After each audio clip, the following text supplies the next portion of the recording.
So you eventually became a biologist. What did you actually learn then?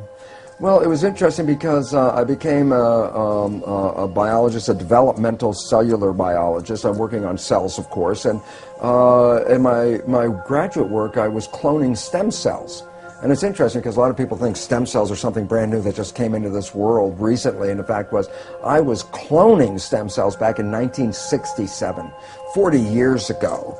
And the significance was, while I was doing this research, I was also teaching medical students. So I was teaching medical students the foundation of how cells work, the conventional story out of the textbook, genes control life, what we call the genetic determinism, the belief that genes control your traits, behavior, your physical characteristics, etc. And what my research revealed when I was studying the stem cells was this, very profound. I put one stem cell in a petri dish all by itself, and it would divide every 10 to 12 hours. So it'd be 2, 4, 8, 16 cells, 32 cells. After about 2 weeks, I have thousands of cells in the petri dish, but what was unique, they were all genetically identical. But then I did the experiment. The experiment was to take some cells out of the dish and put them into a separate dish with a different environment. Okay. And so the environment is a culture medium, but the culture medium to cells is like the world that we live in. It's got the air, the water, the food, all the things in it. So I take the cells out of my stem cell dish, put them in a separate dish with a different environment, and the cells form muscle. But then I went back to the same dish with genetically identical cells in it and took some cells out and put them in a different environment, and they form bone. And then I went back to the same dish with genetically identical cells and put them in a third petri dish with a different environment, and they formed fat cells. And there I was confronted with this reality. All the cells are genetically identical, but they had different fate, fat, muscle, bone. I said, simple question, what controls the fate of cells? And the answer is the environment. It was the only thing that was different because they were all genetically identical. So I started to really say, oh my goodness, here I am teaching genes control life to the medical students, and yet the cells were revealing to me that, hey, they all had the same genes, but it was the environment that I put them in, and so the environment controlled their life. And a very simple experiment that is very profound for us today is, if I took my dish with plastic petri dish with cells in it and moved it from a healthy environment to a less than healthy environment, the cells get sick. And if I were a doctor of cells, you might say, well, what kind of drugs would you give these cells? And it turns out, no, you don't give the cells any drugs. You just take the dish from the bad environment, put it back into a good environment, and the cells will innately, naturally come back to health again. So how did this realization impact you at the time? Because you were teaching something completely different. Yes. You did this experiment and you realized what you were teaching wasn't the full truth. Oh, absolutely. And then I had a problem with my colleagues because, first of all, they doubted my work, and then I brought them into the experiments and I had them observe them, watch them, and they all said, wow, yeah, the environment controls the cells. But they wanted to marginalize it, so they would say, oh, that's an exception or an anomaly because we're teaching genetic control. It didn't fit the story. The net result, what it led me to do was I had tenure. I had tenure at the university. I walked out of the university and said, look, I can't keep my integrity and at the same time teach something I know was patently wrong. So I walked out because I saw that teaching the belief that genes control life was very, very incorrect. And it's very interesting because I did that in 1970. Now that's like 40 years ago. And guess what? The new science that is just coming into the forefront of our world today is something called epigenetic control. What I was teaching was genetic control by genes. The new science, which is now coming around, is called epigenetic control. And what that means, you understand the prefix epi means above. So you say epidermis, that means the layer above the dermis, skin. If I say epigenetic control, literally it says control above the genes. And this is the new science. And why is it profound? Because when you teach genetic control, you teach victimization. You didn't pick the genes as far as we know. The genes control your traits. You can't change the genes, so you become victimized by your heredity. And the new science, epigenetic control, reveals how your response to the environment, as you change your response to the environment, you change the fate of your cells, just like in the Petri dish. And that makes you a master, because you're the one that has the opportunity to change your perception and response, so therefore you're the one that controls your genes. But it took you some time, didn't it, to actually incorporate that in your life? Because I know in the Biology of Belief, your book, you talk about you went through a very unhappy period. Yes. Your father was dying of cancer. You had a very messy divorce from your first wife, and you weren't happy. And you thought at that point that actually your genes did influence, and you had unhappy genes, and it took you some time to actually realise that in your life you could change things. Yeah, it was very interesting because, again, I was still coming from the programs of my own deep beliefs, which I got from childhood on, about genetic control. And yet, it was funny because I was at that point also going out and beginning to talk to people about this new science, about if you understand what I'm talking about, you can create this fabulous life. And it was fun because in the beginning I would try to get people together and I'd tell them, you can create this fabulous life, and they'd sit at me and look and go, you know, Lipton, for a guy who says you can create a life with this stuff, your life doesn't look that good. And essentially I almost said, unfortunately I didn't say the words, but I essentially said, well, do as I say, not as I do. And that was the opening point that said, oh my God, I can't just talk about the academics of the new science. To make it work, you actually have to apply the principles of the new science. And that was a change point in my life where I said, well, I'm not going to lecture on this unless I verify to myself that by influencing my personal beliefs and attitudes and things that I can change my biology. And it was wonderful because it only took just a short time to realize how I manifest profound changes in my life by taking in the understanding that how I see the world, my perceptions, control not just my internal biology and my genetics and behavior, but it controls how I create in the world around me. So I went from a world of almost self-destruction into this world of more mastery. And the most exciting thing is I found since that time that I absolutely live in heaven because I've created a life. Let's look at practically how you did that, just so people pick up a few clues. The work showed that your mind's perception of the world changes your biology, the chemistry of your body, which changes your cells. And I said, okay, so if you control how your mind operates, then you can control your chemistry. But then here's where the problem comes from. There's two parts to the mind. The conscious mind, which has your personal identity, your spirit, your source attached with it, is a creative mind. The conscious mind can see into the future, can review the past, solve problems. The subconscious mind, the other mind, is more of a habit mind. That's when you learn how to do something, and once you learn how to do it, you don't have to think about it, it's automatic.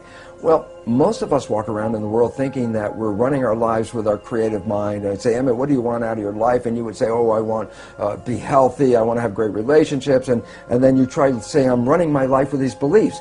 But science has now revealed that we only run our lives with our conscious mind at most about 5% of the time. So we're running on these subconscious programs. 95% of the time. Okay. And then the issue is, so where'd you get the fundamental programs that you operate from? And here's the thing I learned is that it's in the first 6 years of our lives that the brain is in a functional state, an EEG state, the electrical activity, that is not even in consciousness. A child doesn't even reach conscious brain function until about 6. So the first 6 years of your life, your brain function is lower frequency. It's called theta, which is like a hypnagogic trance, a hypnosis. So the first 6 years of your life, you're like a television camera, recording everything around you, everything you observe, just going in from your observations into your programming. So we acquire beliefs and attitudes and behaviors, not from ourselves, but from our parents and our family and our community. These become the fundamental beliefs. A very interesting point. The Jesuits were very proud. They would say, give me a child until it's 6 or 7 and it will belong to the church for the rest of its life. What they were saying was what they knew, which science is now finding out. The first 6 years are programming. Yes. And whatever program you get, that will be the rest of your life. So that's why they said, just give me the first 6 years. And it turns out they were precise. The first 6 years is download a program, and that's when you get your behaviors from those around you.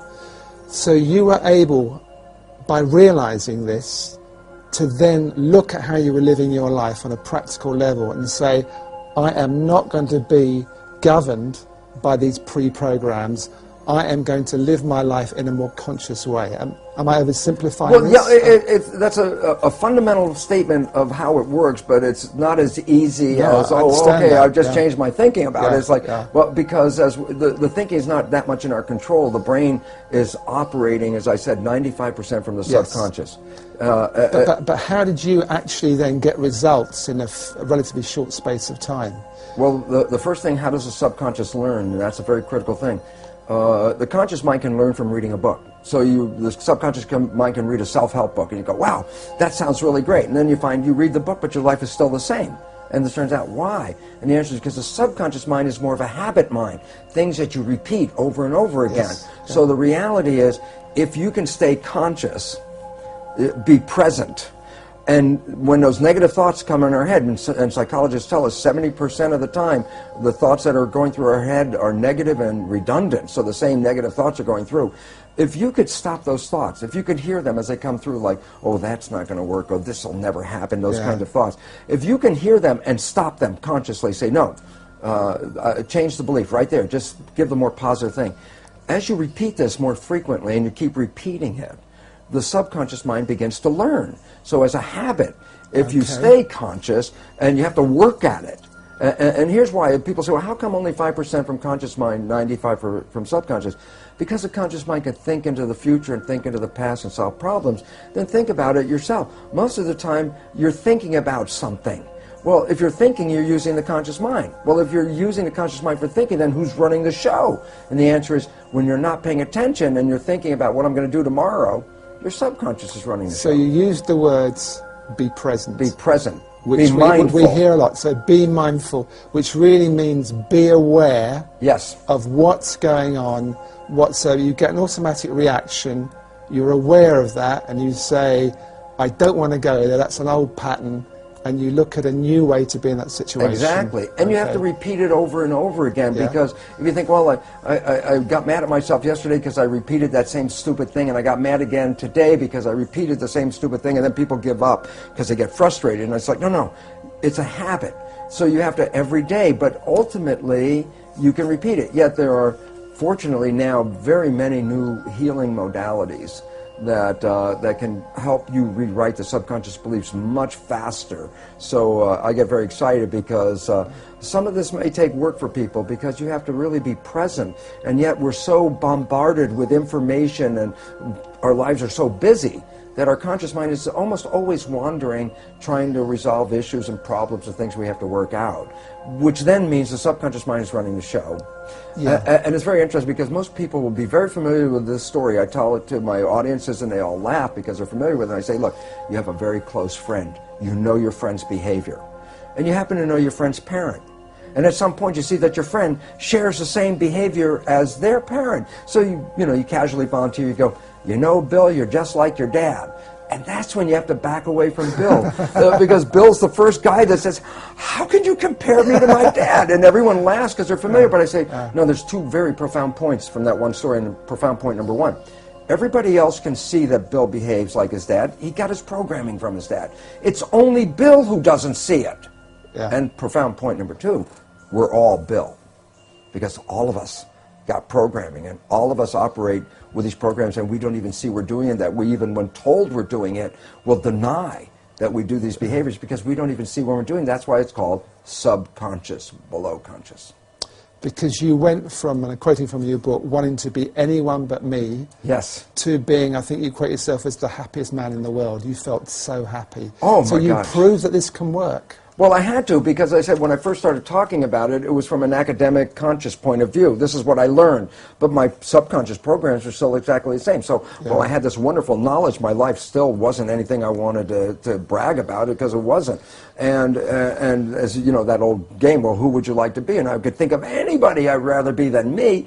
And yet, when I started to apply the new science and rewrite the subconscious so it supported me, rather than the programs of limitation or disempowerment that we get from our parents and our community as children, which almost all of us get, when I put in the new programs, all of a sudden I started to find, my goodness, my life completely turned around. All wonderful things started happening in my life. I was healthier. I haven't been to a doctor in 20 years. I don't need that. I don't take any of their drugs. Why? Because most of the illness is just from the stress of not living in harmony. And when you learn to get rid of the limiting programs that we got as children and put in programs that support you, guess what? Then all of a sudden, the place turns into heaven. And it's interesting, people, I tell people, well, you create your own life, and then they look around and go, I don't want responsibility for this, but I say, well, you didn't know you were creating with these unconscious beliefs.